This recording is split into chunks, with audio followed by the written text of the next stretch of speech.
So we're going to continue our discussion on adjusting entries. Very briefly, let's go over what we talked about in the previous lesson. We talked about, at the end of the lesson, we were talking about some types of adjusting entries, and there were three which were the main types. Prepaids, we had prepaid expenses and unearned revenue. Then we have accruals, and we have accrued revenue and accrued expenses, and then we have amortization. So let's go through them one by one and see what they mean. So prepaids are broken down into two different types: prepaid expenses and unearned revenues. So prepaid expenses can be those kind of expenses that you have paid up in front, such as rent, property tax, insurance, stuff like that, where you are asked to pay prior to the actual use of those expenses. So prepaid expense becomes an asset, and then the asset moves to an expense as you use it. So the adjusting entry in this case is when you are making that asset into an expense. So for example, if you had a prepaid rent, let's say, prepaid debit, prepaid rent, credit cash would be the original entry, and then moving it to an asset from the prepaids would be the adjusting entry. So the adjusting entry would be debit the prepaid the rent expense, and credit the prepaid rent if that was the prepaid that we were talking about. So that is how prepaid expenses work. With regards to unearned revenues, it is a liability because you have been paid prior to the actual work being done. So you would be debiting cash and crediting unearned revenue, and hence unearned revenue becomes a liability because it is being credited, and that would become the original entry. And as you move from that unearned revenue to the actual revenue, it becomes your adjusting entry. So as you do your work, the unearned revenue becomes unearned revenue becomes revenue, and unearned revenue itself is being taken away. So you debit unearned revenue and you credit revenue. So those are how the prepaids work. For visual learners, there's also this chart where you can see how assets move to expenses and how liabilities move to revenues. So what are accruals? Accruals are are regular entries, perhaps in your head, but they really are adjusting entries. So when someone pays you, when someone does not pay you but purchases your product, you are debiting accounts receivable and crediting revenue or sales, and at that point you are creating an adjusting entry because eventually you will be receiving the cash. So this itself is an adjusting entry when you are creating accounts receivable or accounts payable. There can be other types of receivables such as interest receivables, rent receivables. There can be other situations where other people owe you and they will pay you later. So when you are recording this transaction where they owe you money, that transaction will be considered an accrued revenue or an adjusting entry. So accrued expense would be where you have the accounts payable account coming into play.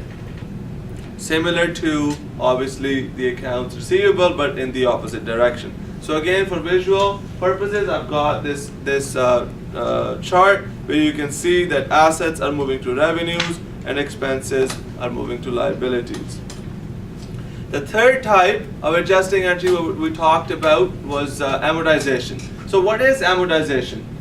In the olden days, it used to be called depreciation. It is now called amortization, and it covers not just tangible assets, but also intangible assets, and we will get into tangible and intangible and different types of assets later on in the course. But right now, amortization is the process of allocating the cost of long-term assets over its useful life in a systematic manner. So it's the allocation of cost of long-term assets over its useful life using a systematic and rational method. So amortization attempts to match the revenue, match the expense to the revenue it helps to generate. Because if you purchase an asset, it will help you for more than 1 year. That is one of the definitions of an asset. So one part of the definition of an asset. So if an asset helps you generate revenue for 30 years, the asset should be expensed over 30 years. That's the whole point of amortization. So when you are writing an adjusting entry for amortization, what you would essentially do is you would debit the amortization expense and you would create an accumulated amortization account, which would basically be just the totals of all of the previous amortizations. All of the amortizations recorded to date. So accumulated amortization is, as its name suggests, cumulative amortization expenses since the start of the use of amortization expense. So again, the amortization expense adjusting entry would be debit amortization expense, credit accumulated amortization.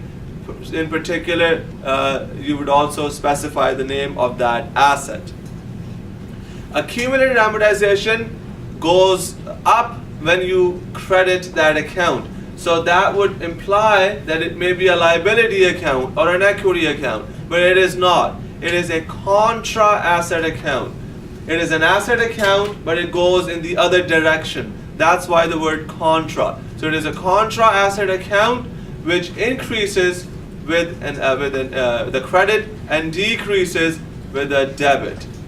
It is one of those special accounts that goes the opposite way of other asset accounts. That's why we call it a contra asset account. It is part of the asset side. It is listed directly under your other assets. So as an example, you would have office equipment at 5,000, and then you have accumulated amortization, which you subtract from the office equipment, and your net book value would be 49.17 in this case.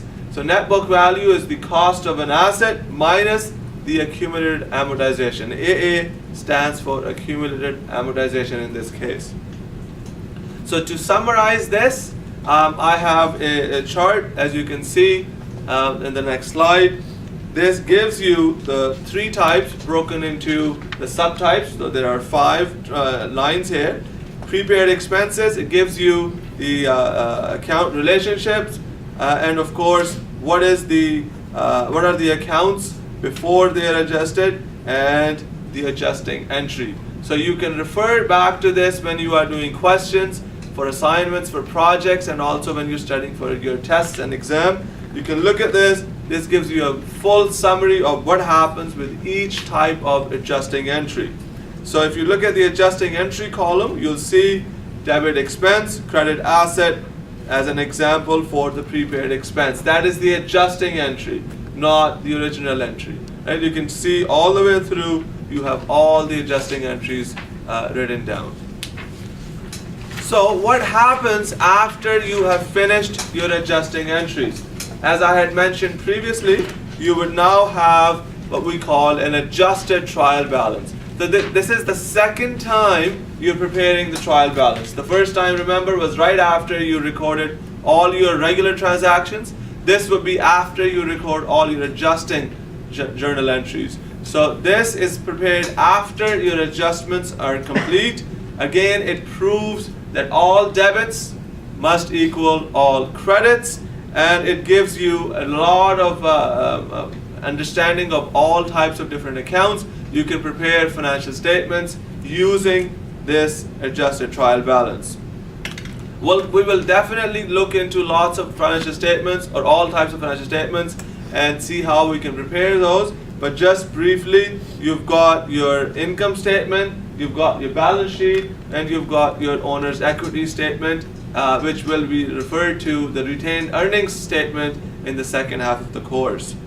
Accounting cycle, we are now almost complete with the accounting cycle. As you can see, we are on step number 6 once we prepare the adjusting entry trial, post-adjusted entry trial balance. And you can see that there's only a couple of things left which we will cover in the next chapter. So We have completed the concept of adjustments in this chapter. So now you should be able to come up to all the way up to post-adjusted or adjusted trial balance after you have completed the adjusting entries. Thank you.